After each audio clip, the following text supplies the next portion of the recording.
A paz do Senhor, seja muito bem-vindo a mais uma edição do podcast Confradesp em Revista, uma iniciativa da Convenção Fraternal das Assembleias de Deus do Estado de São Paulo e da rádio ADFM 88.7.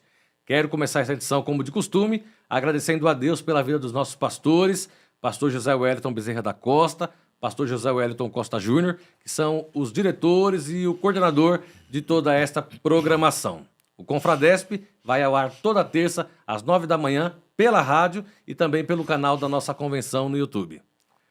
Todos nós sabemos que o segundo domingo de junho ele é especial, principalmente para a Igreja Evangélica no Brasil. Nesta data se celebra, se comemora o Dia do Pastor.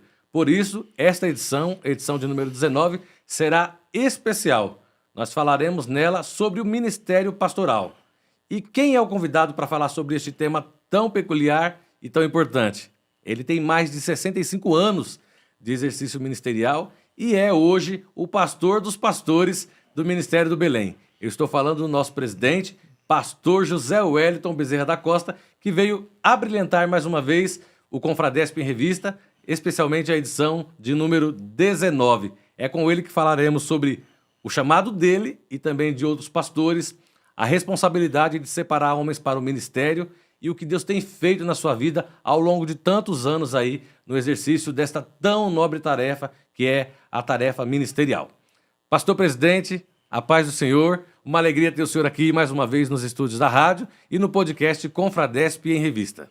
Pai do Senhor, irmão Tiago, é uma satisfação estar mais uma vez ao seu lado, ocupando os microfones de nossa emissora, que o Senhor tem dado à Igreja Assembleia de Deus do Belém, para, por ela, divulgar, trazer não somente à igreja, mas aos nossos milhares de ouvintes, mensagem do céu que possa alimentar, confortar, salvar os pecadores. Pastor, para nós é sempre uma alegria estar perto do senhor. O senhor é uma fonte inesgotável de informação, de conteúdo, então tudo que a gente puder extrair é sempre muito útil, muito proveitoso para todos aqueles que tomam conhecimento, tomam parte de tudo que sai do coração, da mente de José Wellington Bezerra da Costa.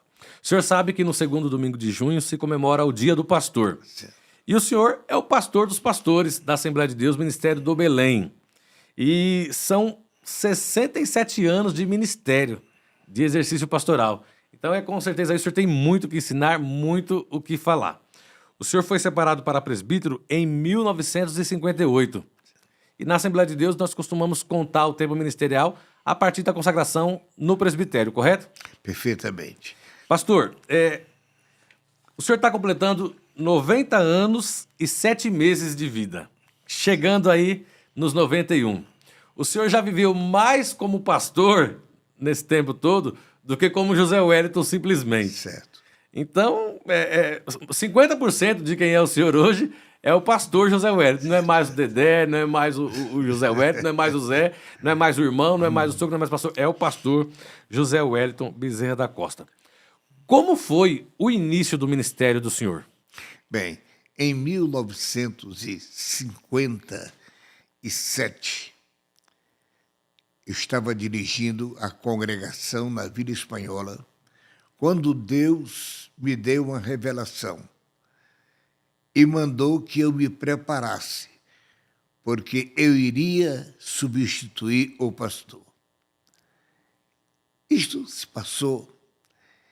Naturalmente, eu fiquei orando a Deus, não disse nada para ninguém, nem a minha esposa, porque era um negócio meu com Deus, Deus comigo. E então eu fiquei aguardando o tempo do Senhor. Pois bem, mas aconteceu que eu, trabalhando no Evangelho, tive a oportunidade de dirigir a congregação da Vila Espanhola, que foi a primeira congregação que eu dirigi, e dali Deus abençoou o trabalho das minhas mãos. Eu comecei a entender que o Senhor estava comigo e que eu deveria estar devidamente preparado para exercer aquilo que Ele ia confiar nas minhas mãos. eu fui consagrado a presbítero e no mesmo ano de 58 eu fui consagrado ao ministério no fim do ano de 1958. Daí a seguir, nós nos entrosamos, por assim dizer, passamos a viver o dia a dia, desfrutando, trabalhando e sentindo que recebíamos de Deus um ministério para realizar. Pastor, nós sabemos que nesta época o Ministério do Belém, a Assembleia de Deus, não tinha a estrutura que tem hoje, né? De setores e tudo mais. Mas quem que indicou o senhor para o pastor Cícero, ou como o senhor teve contato com o pastor Cícero para começar essa carreira ministerial? Bem, eu cooperava na Casa Verde e o pastor setorial da época, que era um homem muito sincero, muito amigo, ele chegou a falar para mim que ia me indicar para ser consagrado a presbítero. E naquele momento eu não aceitei. Eu disse a ele que não queria e fiz as minhas justificativas. Bem, mas passado um tempo, eu não pedi. Não sei se ele chegou a falar para o irmão Cícero. Eu sei que eu estava num culto de Santa Ceia. O irmão Cícero me chama e me consagra para o presbitério. Isso de uma surpresa tremenda, né? E aí, seguimos, né? Então, nessa época, o senhor congregava no setor de Casa Verde, Perfeitamente. que hoje é a Vila Espanhola, né? Dirigia. Já dirigia a Porque a Vila congregação. Espanhola foi uma congregação que Deus abençoou e ela cresceu. Na verdade, ela suplantou Casa Verde, suplantou Cachoeirinha e tornou-se a congregação número 1 daquela região, não é? O que mais tarde veio a ser a sede do setor, né? Perfeitamente. É. Muito bem. Pastor, e por que na primeira chamada o senhor se esquivou? Claro que o senhor era muito jovem, né? O senhor não tinha nem 30 anos ainda, né? Sabe que eu não gosto muito de falar sobre esse assunto, mas eu era muito amigo do pastor. O pastor era um homem bom, de uma vida muito modesta. Como eu vivia no comércio e tinha uma condição financeira melhor, eu ajudava-o muito, entendeu, não é? Sim, sim. E eu entendi que ele queria me compensar o favor que eu lhe fazia com as coisas de Deus. E eu disse que eu não aceitava, porque eu entendi que ele queria me retribuir porque eu tinha ajudado ele em alguma coisa. Então eu não quero. Eu só quero se for de Deus. Se não for de Deus, eu não quero. Foi uma forma também do senhor fazer uma prova, né? Ah, sim, se era Deus que queria o senhor no ministério. Perfeitamente, é. Muito bom. E quando, claro, o senhor foi consagrado a presbítero, o pastor identificou o ministério na vida do senhor. Mas quando o senhor, o jovem José Wellington, casado com a jovem Wanda, percebeu que tinha essa aptidão ministerial? Bem, eu estava, certa feita, viajando do Paraguai para o Brasil. Eu vinha em um micro-ônibus e, naquela viagem, Deus me deu uma revelação. E mostrou-me não só a minha consagração, mas o trabalho que eu iria realizar como pastor.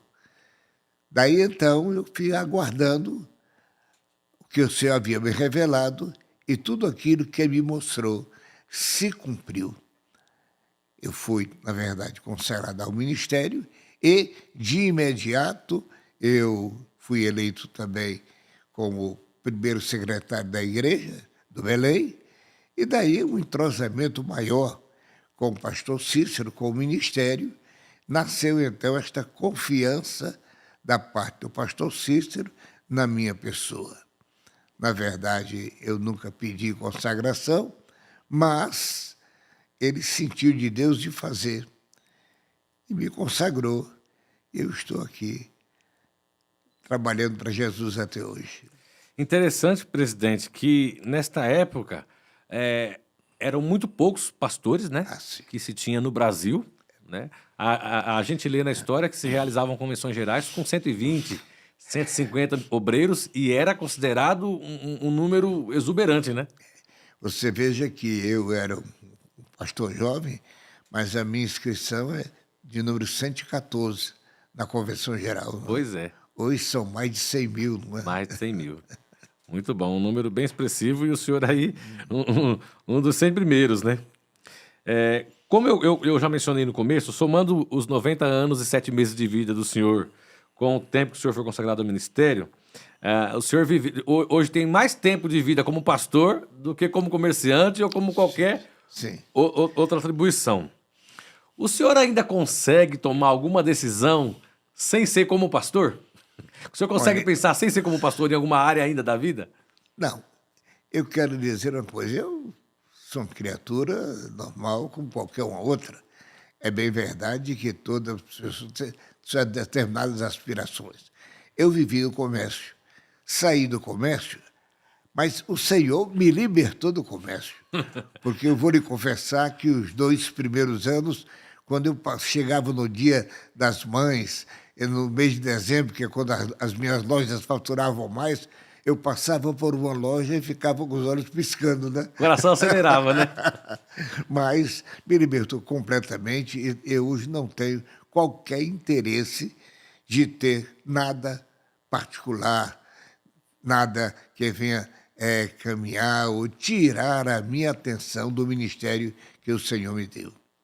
Então hoje, todas as decisões, seja pessoal, ministerial, o senhor sempre pensa com o coração de pastor, né? Assim, perfeitamente. Mesmo porque é o seguinte, eu acho que a minha responsabilidade como pastor e, por misericórdia de Deus, presidente da Assembleia de Deus, pois eu fui 30 anos presidente da Convenção Geral do Brasil, e, na verdade, temos aqui em São Paulo a maior igreja, Assembleia de Deus do Brasil, e me parece que uma das maiores do mundo. Mas eu tenho que cuidar deste patrimônio espiritual e moral, e as minhas atitudes, as minhas decisões, eu devo fazê-las sempre com muita cautela.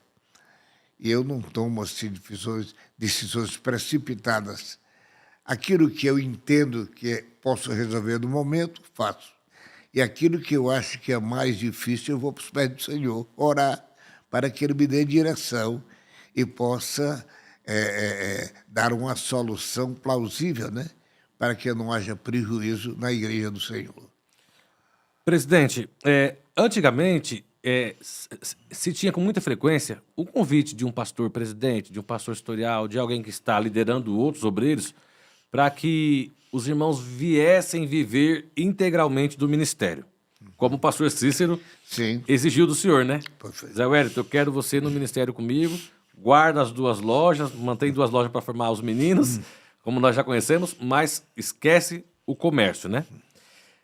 Que conselhos o senhor daria hoje para alguém que é chamado pelo pastor para viver integralmente do ministério? Bem, eu entendo, Tiago, que a chamada de Deus, ela é superior e ela cobre todo e qualquer outro problema com relação ao trabalho na vida do chamado.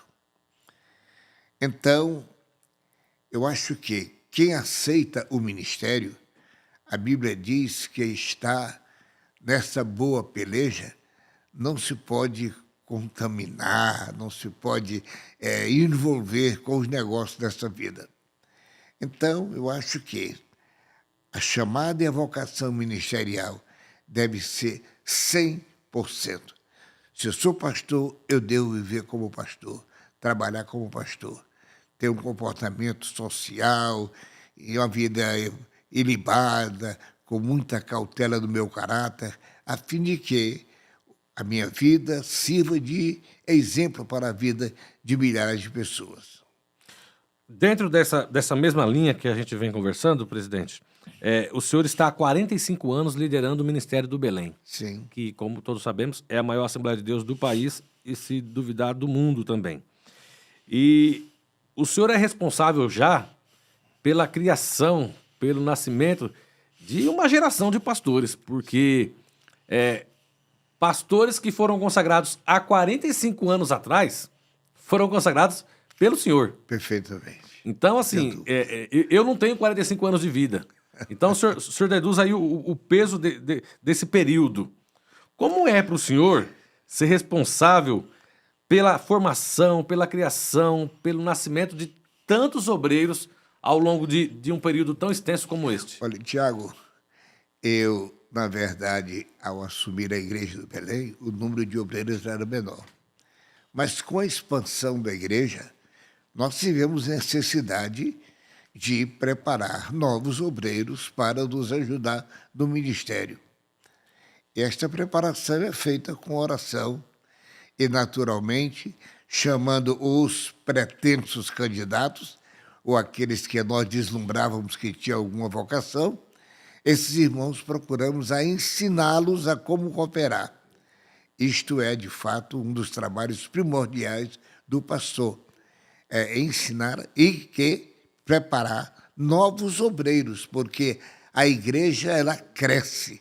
Se você se voltar para a Bíblia, você vai encontrar São Paulo, não somente como um grande missionário, mas um grande formador de obreiros.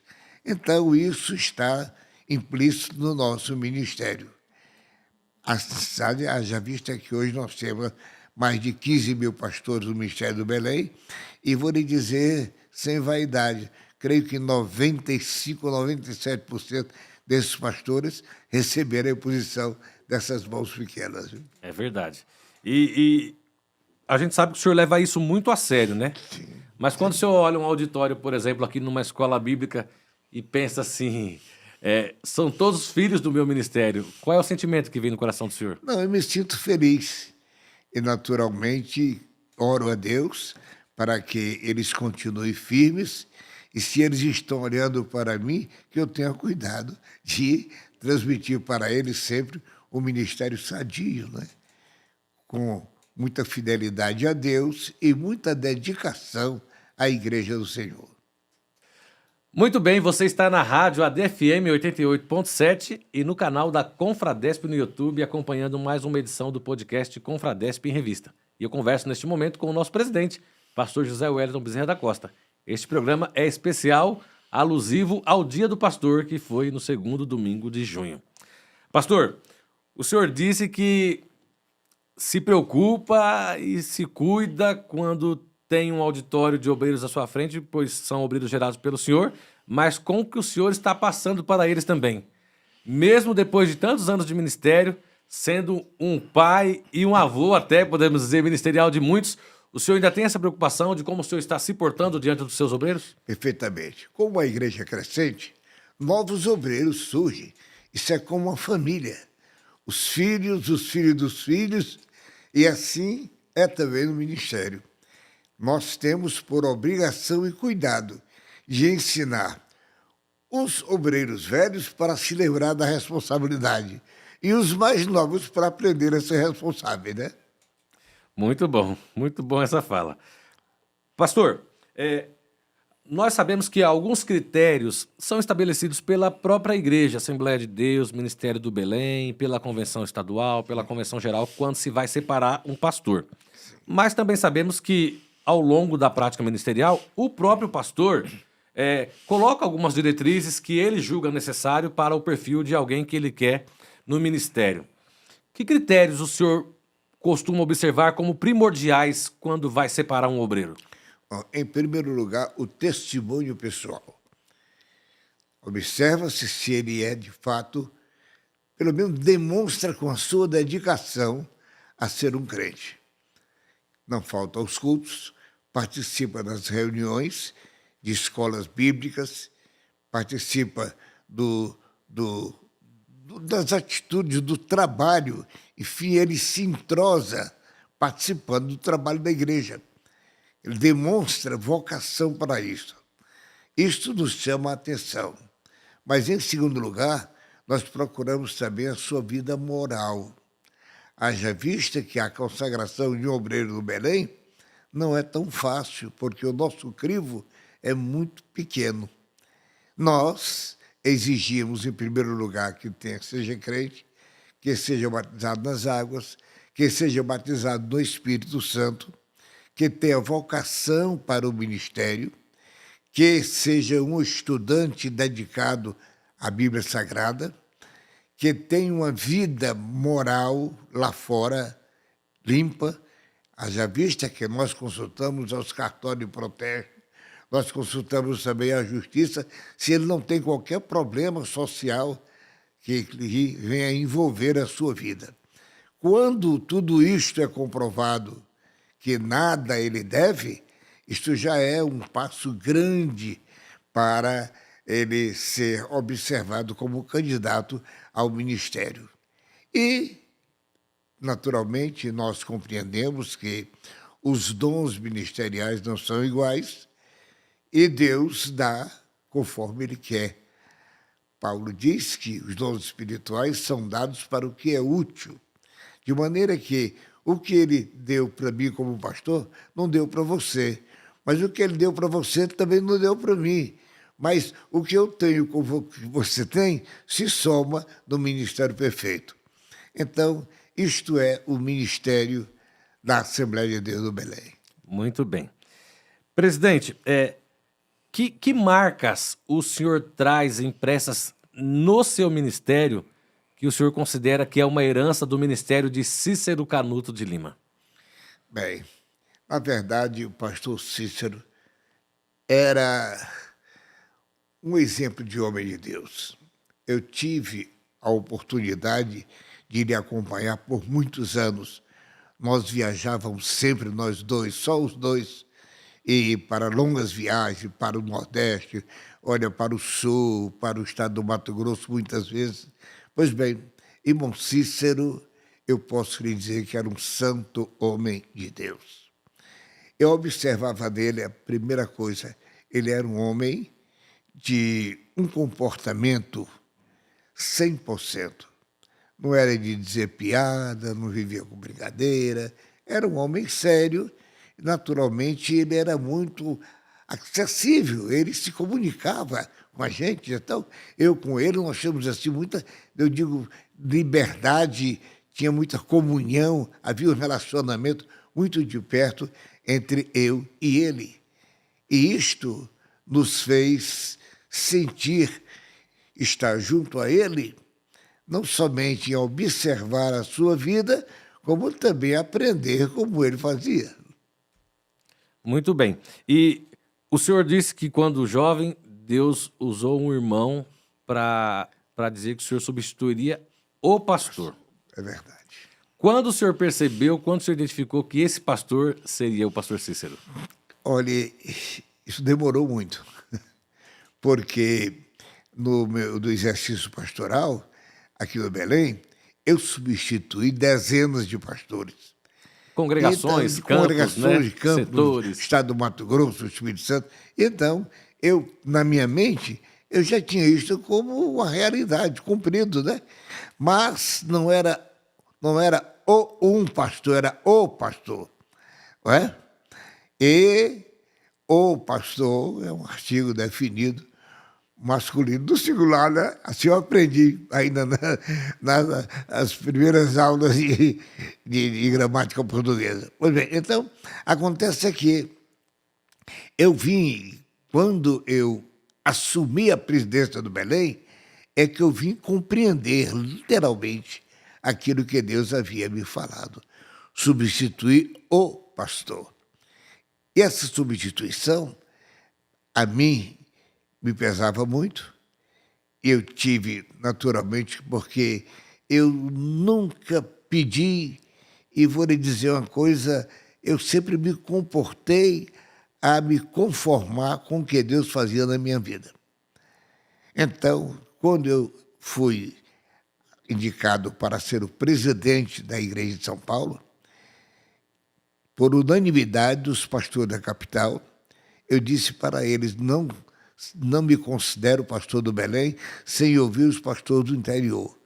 Convocamos todos os pastores do interior, fizemos uma reunião e, por unanimidade, eles me aceitaram como presidente. Aí sim, eu me sentei na cadeira do presidente. Quer dizer, uma cadeira nova, porque tinha um irmão aqui que ele disse que tinha sonhado que a cadeira do Belém era dele, então mandei a cadeira para ele. O senhor mandou literalmente? Tá certo. Então foi aí que o senhor realmente entendeu, falou, não, a profecia está se cumprindo hoje. Hoje, perfeitamente. Aí sim, eu senti ainda mais peso da responsabilidade, porque o pastor Cícero era um homem muito equilibrado na vida. Ele não era assim um eloquente pregador, mas era um bom ensinador. Aliás, ele gostava muito de falar das cartas de Paulo a Timóteo. Era interessante isso aí. Mas andar com ele era uma escola. Quase todo dia eu aprendi uma lição. Pastor, eu imagino o quão importante foi todos esses anos, tantas viagens. Sério. E eram viagens sem comunicação, né, pastor? O senhor saía de casa... Nós fiquei ao seu lado 33 anos, né? E naquela época não existia celular.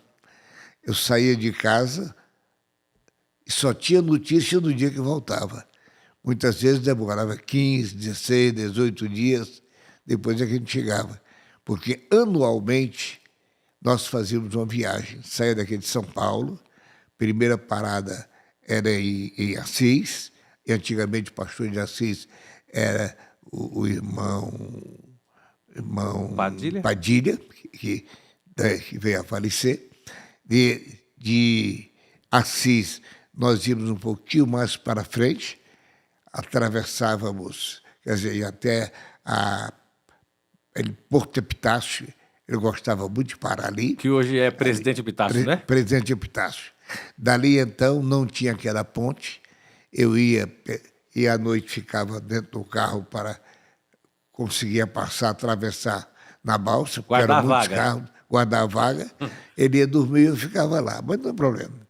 E o senhor fazia esse procedimento porque se deixasse para fazer de manhã, talvez não teria vaga, era isso? Aí é que está, a fila era muito grande, né? Então, depois nós seguíamos, e a primeira parada, então, a gente fazia na cidade de Capim Verde, depois para Coxim, que é onde é um trabalho que estava se estabelecendo, já tinha um pequeno templo, e ali em Coxim, ele demorava sempre 2 dias, dando culto, escola bíblica, né? Pois bem. Então, naturalmente, ia eu, um outro companheiro, nós tivemos aqui um irmão que era um tenente do Exército, que já morreu, pastor Galdino, um bom companheiro, e com o Galdino a gente fazia essas viagens. Pois bem, de lá, de Coxinha, a gente seguia e entrava nas cidades, uma das maiores, e ia parando, até a penúltima cidade de Jaciara, que era pertinho de Cuiabá, para depois chegar em Cuiabá. Em todas elas, nós íamos dirigindo estudos bíblicos. Pastor, e esse programa fazia parte do calendário anual dele e do senhor. O senhor sabia que naquela época teria que viajar para o Mato Grosso? Perfeitamente, Agora, irmão Cícero era interessante. Ele era muito cuidadoso na citação da Bíblia.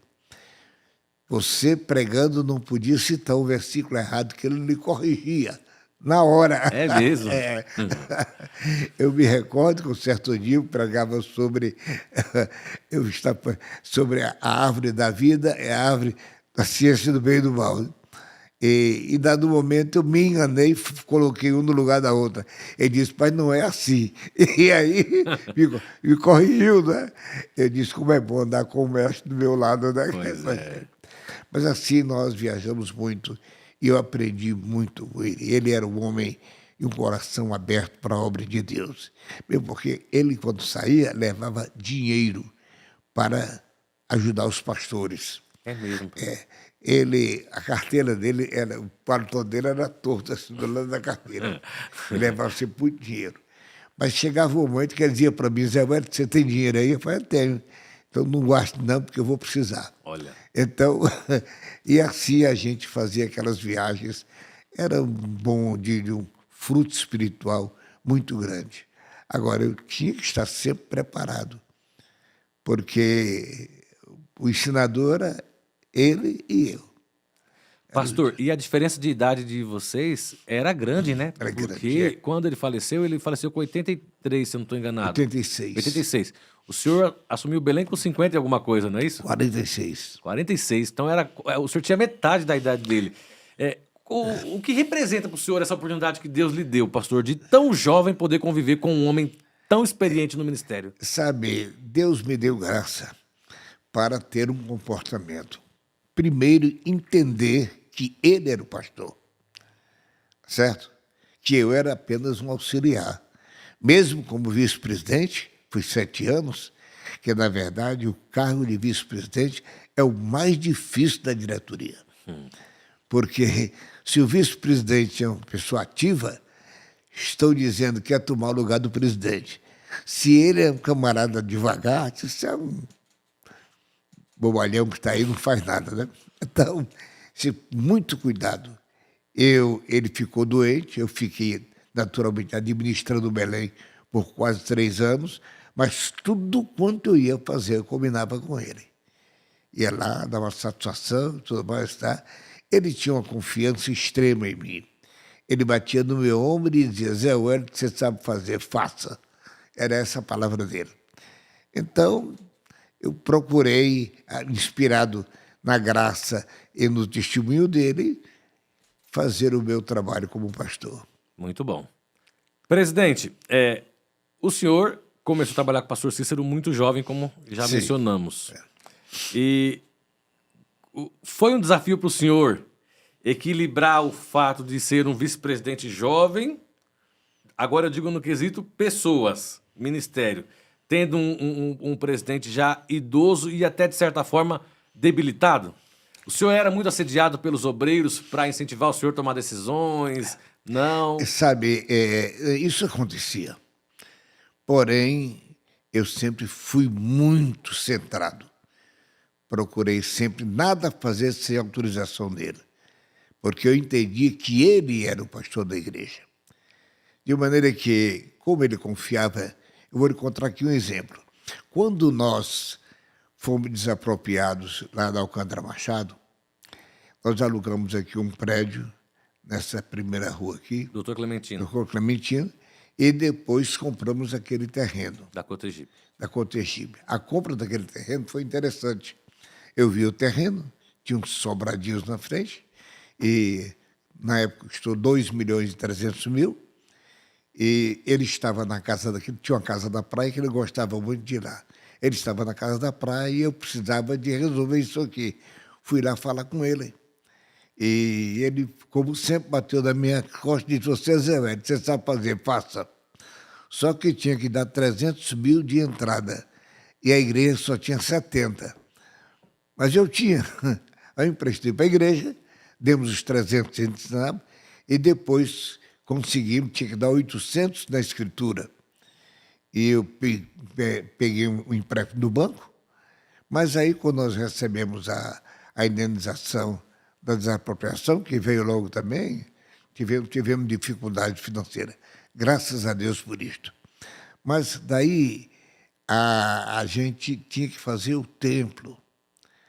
Para construir aquilo ali, ele não se envolvia. Ele nunca me perguntou quanto custava 1 metro de areia, nem 1 metro de pedra e nem 1 milheiro de tijolo. Então, eu comprava tudo e administrava a construção.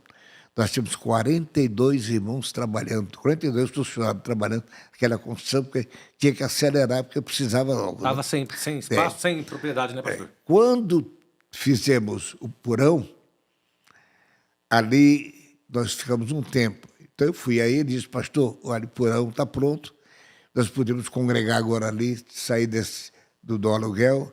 Ele disse para mim só que ele, nos últimos anos, eu não sei o porquê, ele criou assim, um pouco de dificuldade com a banda, ele não gostava da banda. Aí ele falou para mim: Olha, agora não tem mais lugar para essa banda.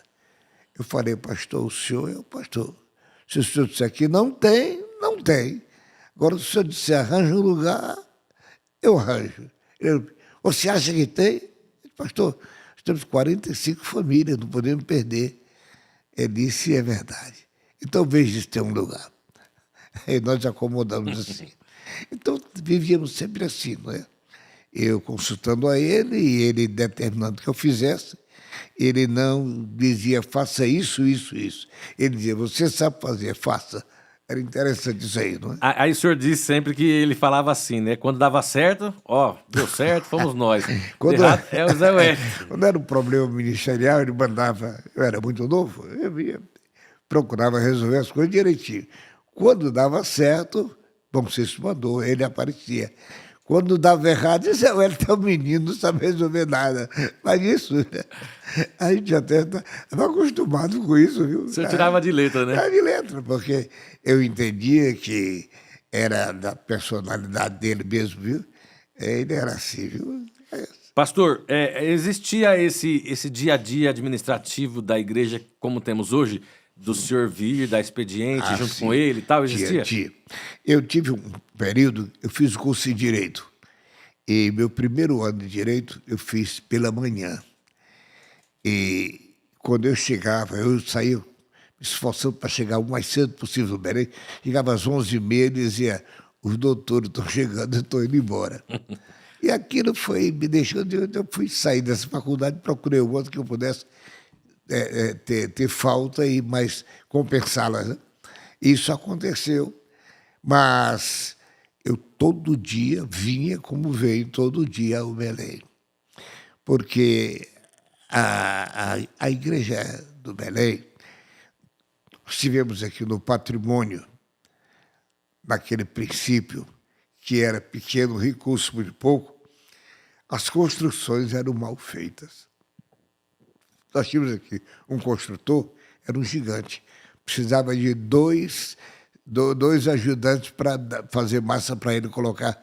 Ele era um monstro. Só que ele fazia o seguinte, ele preparava o terreno, não fazia coluna, não fazia nem país, levantava a parede, e muitos tempos foram feitos assim. E quando a gente assumiu, sabe, assim o tempo, daqui a pouco rachava, o telhado estava caindo e tal. E a gente foi procurando fazer todas essas coisas de maneira duradoura, né? Então, fazíamos quase que uma reconstrução, né? Colocando colunas e vigas e, bom, enfim, graças a Deus que Deus nos ajudou. Acabou que o senhor tocava a parte administrativa, ele estava ali só na sombra, né? Assim, não tinha dúvida. Ele confiava no senhor, né? O senhor passava tudo, mas o senhor que executava. Sim. Executava, combinava com ele dizia, faça, então eu vou fazer assim. E procurei sempre, tanto na parte espiritual, ministerial, junto aos obreiros, como também na parte administrativa da igreja, né? Procurando ter sempre a nossa tesouraria equilibrada, né? Muito bom. Quando o senhor começou a dirigir congregações, qual foi o maior desafio que o senhor identificou? Olha, uma certa feita eu estava em casa e eu era presbítero, dirigia a congregação da Via Espanhola. Parou um carro na minha porta, desceu um senhor, meio gordo assim embaixo. Chegou, bateu palma e eu saí, pois não. Ele disse, olha, o senhor é o dirigente aqui. Aliás, me chamou é o pastor dessa igreja. A minha mãe é da sua igreja e ela está em estado de coma lá em casa. E eu vim chamar o senhor para curar minha mãe. Eita. Eu falei para ele, meu amigo, é o seguinte, eu não curo, não sei curar ninguém, mas vou orar por ela. Chamei o meu sogro, que estava em casa comigo, nós fomos lá. Quando eu cheguei lá, encontrei um quadro interessante. A irmãzinha em estado de coma, na cama, deitada, e a família em volta da cama. Aí eu cheguei, cumprimentei a todos, e aí fiz uma pergunta para eles. Vocês creem que Jesus Cristo cura? Eles responderam, sim, cremos. Eu disse, então está fácil. Orei a Deus, li um texto da Bíblia, orei ao Senhor, na verdade fui-me embora. Né? Olha, Tiago, isso foi na quinta-feira. Na sexta-feira, aliás, desculpe, foi na sexta-feira, no sábado, tinha culto no sábado, a primeira crente que chegou na igreja foi ela. É mesmo, pastor? Jesus curou, mas curou para levantá-la mesmo de uma maneira extraordinária.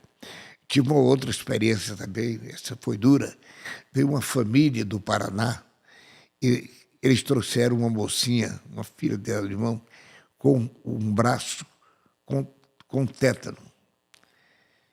E eles vieram aqui em São Paulo, foram nas nossas clínicas e pediram então autorização para amputar o braço dela. E ela veio, pela madrugada, começou a passar muito mal e foram me chamar em casa. Eu fui, naquele tempo eu podia andar de madrugada, não fazia, eu fui lá e li a Bíblia, cheguei lá, tinha 4 pessoas segurando ela. Falei, não, irmão, deixa, se ela fazer o que ela quiser. Aí, li a Bíblia, dobrei meus joelhos, fomos orar. Quando eu fiz oração, não sei, ali uns 30 minutos, ou mais ou menos isso, e quando eu me levantei, ela estava dormindo. Tranquilo. Bem, quando foi do culto da Santa Ceia, eu recebi o papelzinho, é uma fulana que dá um testemunho. Aí eu chamei. Ela levantou-se, aquele braço que estava praticamente podre para ser curado, ela levantava assim, Jesus me curou, Jesus me curou. Uma coisa linda, e uma coisa que Deus fez de uma forma maravilhosa. E assim eu vi Deus fazer muitos milagres no nosso ministério. E até hoje estamos orando. Né? Orando e colhendo os Orando resultados. e colhendo os resultados. Porque Jesus Cristo é o mesmo, né? É verdade. E nada ele mudou. E lá na Vila Espanhola nós tivemos, de fato, muitos desafios, porque era uma congregação praticamente em formação, não é? Mas Deus nos deu um número bom de crentes, um povo bom, obediente, e vou lhe dizer uma coisa, um povo que confiava na gente. Às vezes eu diria, nós temos que fazer uma visita, digamos, naquele tempo houve um problema no setor de São Miguel, e então, irmãos, vamos levar o coro e a banda lá para cooperar com os irmãos, vamos lá, mas vocês precisam pagar os ônibus. Aí traz aqui o dinheiro, então, para, não precisa mais trazer, porque já tinha o suficiente. Era um povo assim, de mão aberta, e nós tivemos sempre assim muito. Como eu não vivia, não pesava nada do ministério, eu fui 7 anos pastor setorial sem tirar 1 centavo do cofre da igreja. Então, meu relatório, a despesa era R$100 que eu dava para o irmão, guardava o dinheiro, pagava água, luz e o telefone, 0. E assim Deus nos ajudou muito, Deus nos abençoou muito. Presidente, o senhor é um pastor de 90 anos, Sim. Caminhando para 91. E muitos irmãos comentam esse detalhe que eu quero deliberar com o senhor aqui agora. O senhor consegue falar bem aos jovens, aos adolescentes, até às crianças, mas também aos adultos. Sim. Mas é natural, o senhor está no meio de 2 fases, a fase dos mais velhos e a fase dos mais novos. Como o senhor... qual foi a regra que o senhor adotou para saber conciliar esses 2 grupos na igreja? Tiago, eu sempre procurei entender que a vida social da humanidade, ela está sempre em evolução. Ela está crescendo e se modificando em muita coisa. Então, eu sempre procurei, porque eu nunca fui radical. Exatamente, era aí que eu queria chegar. Mas também nunca fui liberal. Exato. Então, eu procurava conduzir a igreja dentro dos parâmetros da palavra de Deus, sem fazer ameaças à igreja, porque a palavra de Deus é poder. Eu não preciso chegar a dizer, porque eu sou pastor, porque eu preciso fazer, absolutamente não. Digo que Jesus faz, é Bíblia. De maneira que eu procurei sempre acompanhar o desenvolvimento social com o comportamento da igreja, sem trazer as coisas do mundo para dentro da igreja. Você está me entendendo? Sim. Então, daí eu pude pedir a Deus graça, porque como na época eu não posso dizer que eu era sozinho, mas era quase sozinho, eu tinha que ensinar as crianças, eu tinha que falar com a mocidade, falar com a igreja, com os obreiros, e assim eu segui do meu ministério até hoje. Então, talvez a escassez de obreiro, que fazendo com que o senhor se adequasse a todas as linguagens, facilitou o senhor ter esse perfil assim, que fala as várias gerações que temos na igreja. Perfeitamente. A 2 sinos, o doente arremeda. Era a necessidade que tinha, né? Então, eu vou dizer mais uma outra coisa. Eu, na época, eu era feirante. Eu levantava sempre 3h30, 4 horas da manhã, ia para a feira, ver o trabalho, chegava em casa, aí então a gente tomava um banho, almoçava, ia descansar um pouco e depois me levantava para ir orar e preparar a mensagem para o culto à noite. Isso era a minha vida, foi isso por muito tempo. Tá? Agora, eu fui da Vila Espora, eu dirigi ali 10 anos. Saí da Vila, como você mandou que eu fosse para Indianópolis. Eu cheguei em Indianópolis, recebi a igreja, tinha lá, não sei se uns 30 crentes, um pouco mais, um pouco menos. E Deus abençoou aquilo ali. De Indianópolis, quando eu saí de lá, deixei 42 congregações. Deus fez uma coisa extraordinária, não fui eu, foi Deus que fez. Então, um trabalho muito bonito. Daí, então, quando eu melhorei um pouco a condição financeira, eu comprei um carro, daí então eu ia de carro. Mas quando eu não tinha carro, eu ia de ônibus, com a família, ia de ônibus. Ia até o centro da cidade, lá pegava outro ônibus para ir para lá, porque não tinha, da Casa Verde, não tinha ônibus para Indianópolis, né? O senhor era pressionado pelos radicais a ser um pouco mais severo? Porque o senhor assumiu a igreja numa época que o radicalismo imperava na Assembleia de Deus, né? Acontece o seguinte, eu sempre procurei uma boa amizade. Eu nunca critiquei pelo meu comportamento também eles me respeitavam, né? Sim. Então nós vivíamos em plena paz e santo gozo, né? Muito bom, muito bom. Pastor, ao longo de todo esse tempo aí, o senhor, de um filho, que é o pastor Wellington Júnior, que veio com o senhor do Ceará, Deus lhe deu mais 5. Sim. Dos 6, aliás, 4 são pastores. Sim. Esses filhos também lhe deram netos, que também têm netos pastores. Então hoje o senhor tem filho, genro, sobrinho, neto, daqui uns dias aí vai ter até bisneto que estão no ministério. Nós também sempre ouvimos dos seus filhos que o senhor sempre soube conciliar o José Wellington da igreja, o pastor José Wellington da igreja, com o vovô Dedé em casa, com o Dedé esposo.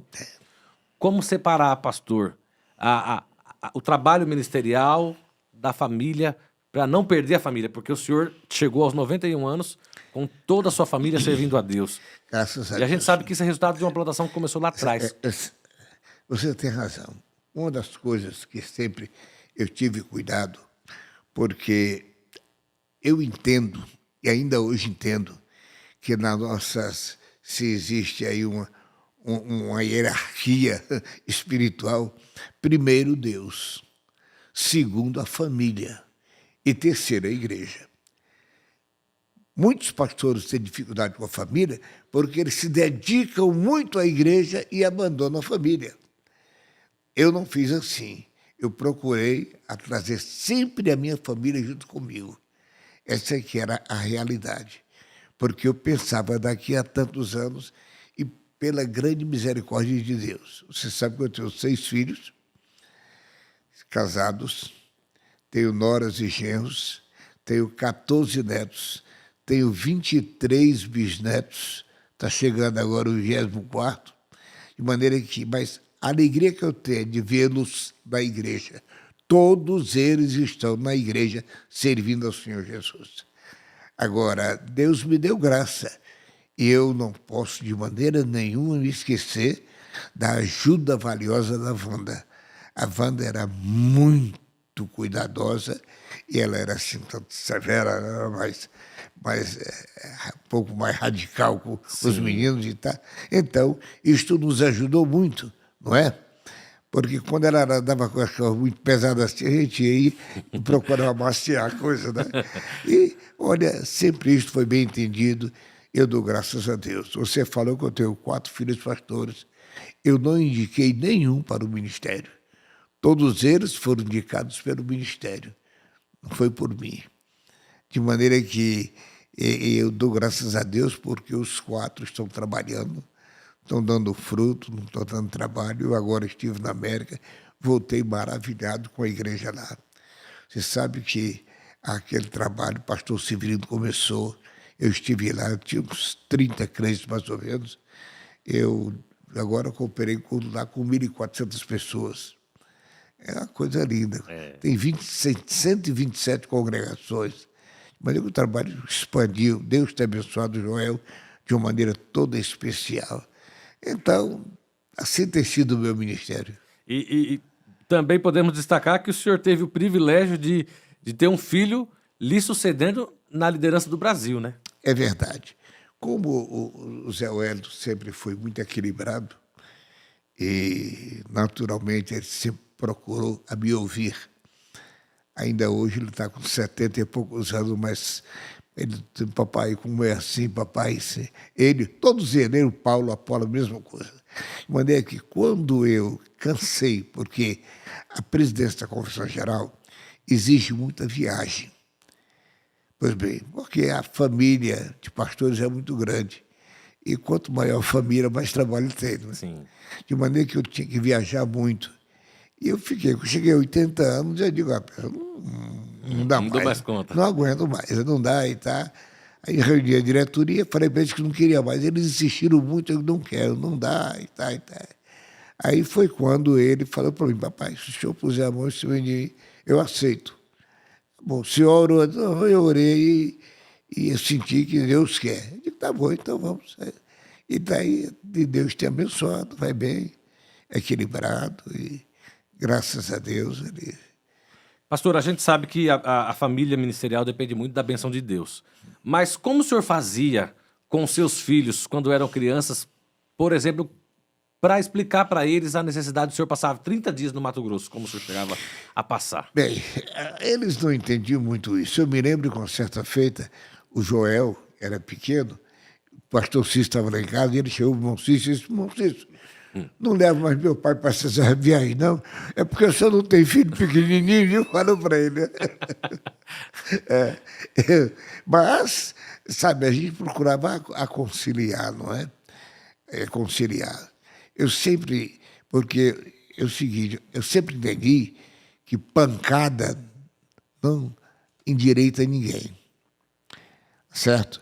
Se em vez de bater num filho, eu chamava e aconselhava.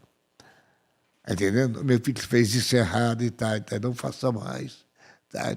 Porque se você batesse, pancada, consertasse, não tinha ninguém na cadeia, né? É verdade. Então, graças a Deus, todos eles assimilaram esse crescimento e essa maneira de comportar, porque eu aconselhava e acompanhava também, né? Certo? Sempre tive muito cuidado. Os meus filhos, todos eles, depois já mesmo de mais, já crescendo, já adolescentes, e horário em casa. Eu nunca dei a chave da casa para um filho, a chave era comigo, certo? O Zé Wellington precisava à noite. Você da escola para cá, você gasta tantos minutos, eu ficava esperando. Toda noite eu estava esperando. Essa aqui é a verdade. Procurando a não dar oportunidade para isso aí. E todos eles, né? Todos eles. Graças a Deus, o mais encrencadorzinho era o Paulo. O Paulo era meio briguento, né? Gostava da confusãozinha. Gostava mas a gente, graças a Deus, aconselhou e Paulo hoje é um bom pastor, graças a Deus. Pastor, que conselho, que mensagem o senhor deixa para um obreiro que, de repente, está perdendo a família e os filhos podem estar culpando o ministério devido à dedicação do pai, da mãe na igreja? Que conselho o senhor dá para um obreiro que talvez esteja passando por uma situação dessa? Eu queria que o senhor falasse olhando para aquela câmera ali, para que eles ouçam o senhor olhando no olho deles mesmo e recebam essa mensagem. Eu queria dizer para você, meu companheiro, que está em dificuldade com a sua família. Em primeiro lugar, consagre a sua vida a Deus, pedindo ao Senhor graça. E chame os filhos, não brigue com eles. Não adianta querer forçar. Nem eu, nem você salvamos ninguém. A obra do Espírito, a salvação, só quem faz é Jesus. Então, chama os seus filhos e aconselhe-os, mostrando o lado do bem e mostrando o lado do mal, certo? E você pode até não ter filho crente, não tem problema. Eles podem não serem crentes, mas tem que respeitar papai e mamãe, certo? E obedecê-los. porque eu entendo que enquanto o filho está debaixo do meu bastão, está dentro do meu lar, né, eu o sustento, ele está comigo, ele tem que me obedecer, certo? Agora, eu tenho que compreender também quando é criança. A criança tem muitos companheiros aí que não entendem ser criança, parece que nunca foi criança, certo? Eu brincava, eu até fazia carrinho de madeira, eu brincava, mas eu jogava bola também. E isso, assim como é que é? Os meus filhos foram criados também assim. Eu dou graças a Deus, todos eles estão aí, são pastores, casados, têm a sua vida bem, graças a Deus, socialmente falando, todos eles têm uma vida normal, de maneira que precisa compreender o que é uma criança, o que é um adolescente e o que é um adulto, certo? Agora, lembrando sempre, filho é filho. Entenda que você é pai. É pai quando ele tem 1 mês, é pai quando ele tem 70 anos. Não tem problema nenhum. Ainda hoje, o meu filho mais velho, que é o meu presidente da Convenção Geral, ainda hoje ele me pede conselho e eu dou, de acordo com aquilo que eu entendo. Então vivemos assim, nessa harmonia respeitosa, procurando sempre orientar no melhor caminho. Tá certo? E você deve, porque não adianta querer subjugar, obrigar. Não. Salvação é feito por amor a Deus. É a graça de Deus operando no coração da criatura. Então, ore ao Senhor, peça a Deus graça e procure harmonizar a sua família dentro dos parâmetros da palavra de Deus e fazendo sempre um esforçozinho para que ele esteja sempre ao seu lado na casa do Senhor. Amém, muito bem. Glória a Deus. Presidente, este programa é alusivo ao Dia do Pastor, comemorado no 2º domingo de junho. E nós temos pastores que estão sempre muito motivados, entusiasmados, dispostos a trabalhar, mas de vez em quando enfrentam alguns desafios, algum embate até na congregação, no trabalho, que faz com que eles desanimem. O senhor já chegou a desanimar alguma vez? Ah, sim. Como não? Eu me lembro que certo dia eu cheguei para o pastor Cícero, peguei minha credencial e disse: você está aqui, credencial, não quero mais ser pastor, eu não quero ter a responsabilidade dessa credencial no meu bolso. O senhor me deu, eu estou lhe entregando. E disse o porquê. Ele pegou aquela, não recebeu, pegou na minha mão e me fez eu colocar dentro do meu bolso e depois me aconselhou. Isso é normal, nós somos criatura humana. Porém, a graça de Deus, ela tem que estar sobrepujar todas essas coisas. A gente tem dificuldade, tem pessoas que falam mal da gente, pessoas que caluniam, existem problemas que surgem na nossa vida, alguns meio desequilibrados da vida financeira se atrapalham. Porém, é o seguinte, procure sempre, que a Bíblia tem ensinamento para tudo, certo? Ensinamento para tudo. Eu, nessa parte de administração na minha vida econômica, eu sempre procurei, se eu ganhasse 10, eu nunca gastei os 10, eu gastava 7, deixava 3 de um lado, certo? Eu digo, não sei, amanhã depois pode ter uma enfermidade, pode ter um problema por aí, eu não preciso estar pedindo emprestado para ninguém. Então, sempre fui assim. E, naturalmente, não deve também ser vaidoso. O ministério não compete, não aceita vaidade. Não seja orgulhoso, também, porque orgulhoso também não vai para o céu. O pastor precisa ser, em primeiro lugar, crente. Segundo lugar, um homem humilde. Em terceiro lugar, um homem inteligente, que saiba como entender as coisas e administrá-las de acordo com a palavra de Deus. Muito bem. O senhor tem uma vida devocional muito regrada. O senhor disse que quando era feirante acordava 3, 2 da manhã, mas a gente sabe que até hoje é assim, né? 3 horas da manhã a gente sabe que o senhor está lá de joelhos, orando. Hoje, de madrugada, eu estava orando. Pois é. Orando por essa nossa reunião. Inclusive, sabemos que internado o senhor, enquanto estava lúcido, enquanto estava no controle do seu próprio corpo, o senhor procurou até no hospital, durante a Covid, manter esse devocional. Senhora. Por que o obreiro necessita tanto de uma vida de oração tão regrada como o senhor mantém até hoje? Olhe, meu irmão, eu tenho, e durante o dia, quando eu posso, vou orar. Não posso perder tempo. O Bíblia é oração. É o seguinte, o obreiro não pode perder o seu contato continuado com Deus. A nossa comunhão com Deus, nela nós recebemos a graça, a orientação do Espírito Santo para o trabalho que nós fazemos. O obreiro que não ora, ele vive pela cabeça dele. O obreiro que ora vive pela orientação do Espírito Santo. Há esta necessidade. Eu quero dizer aqui, mais uma vez, meu companheiro, ore. Ore e ore, porque há necessidade. Porque aquilo que nós fazemos, nós temos um inimigo comum durante 24 horas. O diabo não é satisfeito com a nossa vida. Então ele procura por todos os meios nos entristecer, nos fazer desistir, caluniar, fazer cair no pecado. Então a pessoa precisa estar orando, porque na oração você sente aquela obrigação de ter uma vida consagrada a Deus. Muito bom.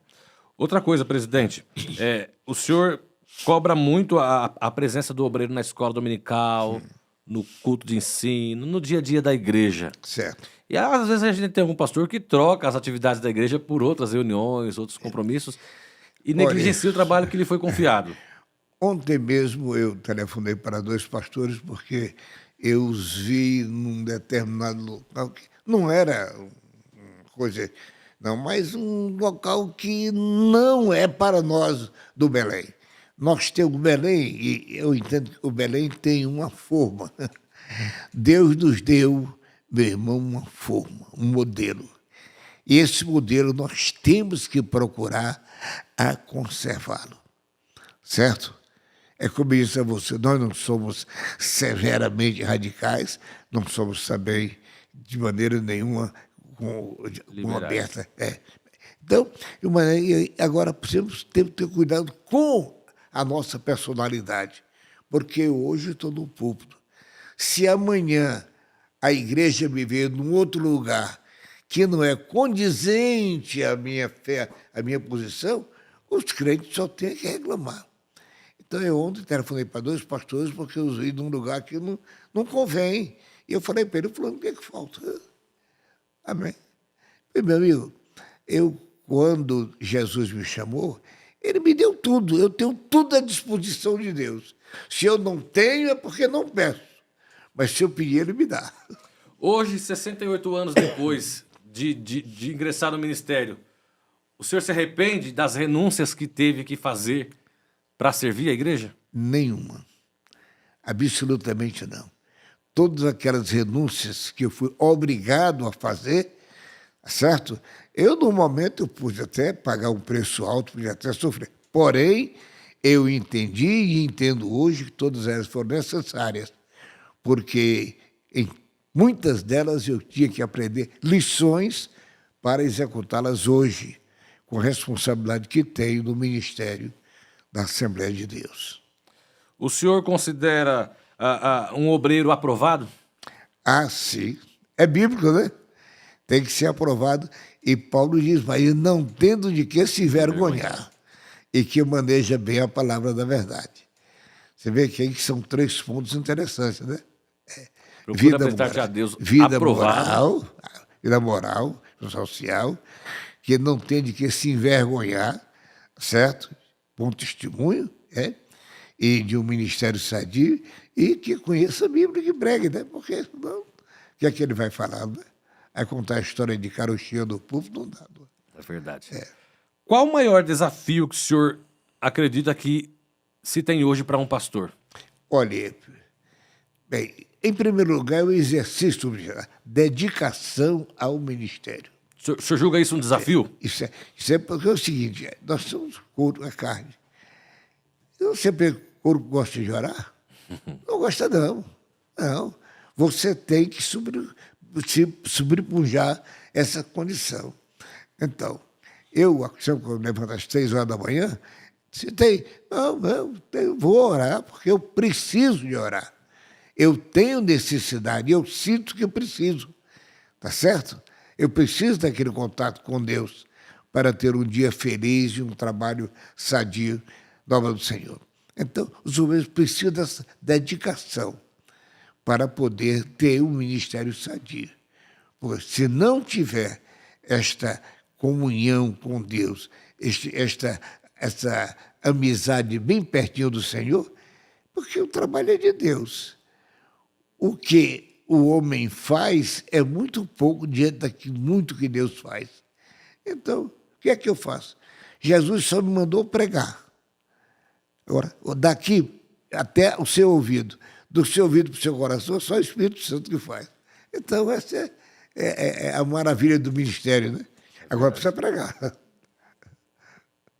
Agora, o senhor sempre fala do obreiro culto, do obreiro preparado, mas o senhor sempre fala também do obreiro mais simples. Sim. Deus usa os dois no poder da sua palavra, né? Não tenha nenhuma dúvida. Como eu sou de uma geração de trás, eu vi muitos pastores que liam mal a Bíblia. Porém, uma coisa, eu tinha um irmão que era um presbítero, não era nem pastor da época, era um velhinho, e ele era analfabeto. E a minha classe da escola dominical, a 6ª classe, era o professor era o meu irmão, que era deputado, advogado e tal, e coisa, homem culto. E o substituto dele era aquele velhinho. E nós gostávamos da aula do velhinho. Ele chegava e dizia assim: menino, pega a tua revista, lê aí, eu estou com a vista um pouco trumbada, lê aí. Mas dali nós íamos e Deus dava graça. Porque, meu amado irmão, a mensagem, quando o homem ora, vem do céu. Não tem nenhum problema. Amém. Glória a Deus. Presidente, para concluir este episódio, eu queria mais uma vez que o senhor, olhando para aquela câmera, o senhor escreveu um livro, Como Ter um Ministério Bem-Sucedido. Sim. E o ministério é uma questão altamente atual. Certo. Todo dia o senhor separa novos obreiros, todo dia vão embora pastores e o senhor tem que empossar outros pastores, como tem acontecido nos últimos meses, com o falecimento de um, o senhor põe outro e tal. Então, essa necessidade de se ter um ministério bem-sucedido, ela é presente, ela é diária. Sim. Queria que o senhor deixasse um conselho para os obreiros de como se ter um ministério bem-sucedido. Eu queria dizer a você, meu querido companheiro, se você deseja ter o seu ministério bem-sucedido, ouça-me com atenção. Primeiro, não perda o seu contato com o céu. E nós só nos comunicamos com o céu através da nossa oração. Então, tenha uma vida de oração. Segundo, se você é um pastor que milita, meu irmão, nesse trabalho que nós fazemos, não pode se embaraçar com os negócios dessa vida. Ou você é pastor ou é comerciante. Uma coisa ou outra. Se você aceitou o ministério, tem, primeiro que tudo, confiar que Deus vai lhe sustentar. Olha para a Bíblia. Veja como Deus provou Elias. Deus mandou Elias lá para a beira do Querite, tomar água do rio e comer aquilo que os urubus iriam trazer.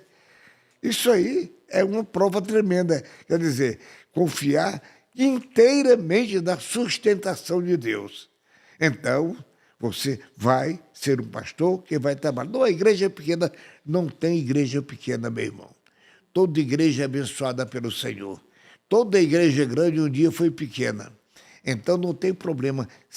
Dedique-se e, na proporção que a igreja vai crescendo em número, vai aumentando também a sua responsabilidade na sua cultura bíblica, na sua comunhão com Deus, com o fazer entender do ministério que Deus lhe tem dado. Faça isto e você será um obreiro bem-sucedido.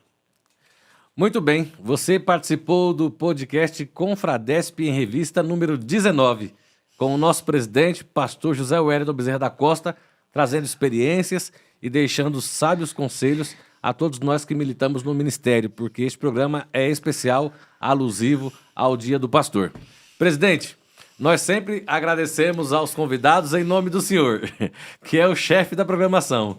Hoje o chefe está aqui, então nós só queremos agradecer ao senhor pela oportunidade que tem dado a todos nós que trabalhamos aqui na comunicação da igreja, de poder servir ao ministério, trabalhando, exercendo a nossa profissão ao lado do senhor. Eu dou graças a Deus pela vida de cada um de vocês, pela dedicação, pelo temor a Deus que vocês demonstram ter e, sobretudo, o amor que vocês nos faz entender que tem pela obra do Senhor. Então, se eu sou bem-sucedido, é porque eu tenho um grupo de irmãos que me ajudam e o sucesso não é o meu, é do nosso trabalho. Amém. Nós agradecemos a Deus pela vida do senhor, pela vida do pastor Wellington Júnior, que é o vice-presidente da igreja e o coordenador aqui da comunicação também.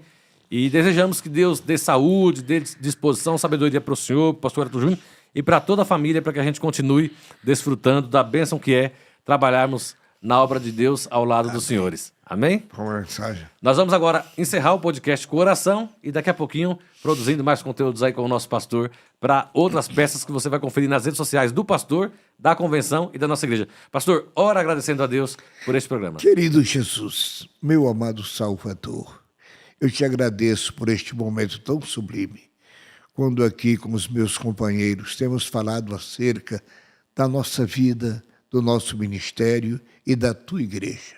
Pai, tu bem sabes que nós somos 100% dependentes da tua vontade.